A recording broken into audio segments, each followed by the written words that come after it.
भक्ती संप्रदायाचा नीतिशास्त्राच्या पद्धतीने अभ्यास करताना आपल्याला दोन अत्यंत महत्त्वाच्या संकल्पना येतात. एक पहिली संकल्पना आहे ज्याला आपण म्हणतो निर्गुण भक्ती. दुसरी संकल्पना आहे सगुण भक्ती.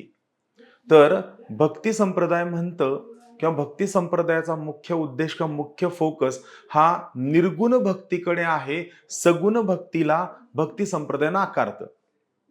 मग महत्वाचा प्रश्न पडतो की निर्गुण भक्ती म्हणजे नेमकं काय? तर या ठिकाणी दोन शब्द आहेत. पहिला शब्द आहे निर, दुसरा शब्द आहे गुण. गुण म्हणजे क्वालिटी आपल्याला माहिती आहे, पण निर म्हणजे काय? शून्य, ज्या ठिकाणी काहीही नाही. याचा अर्थ काय?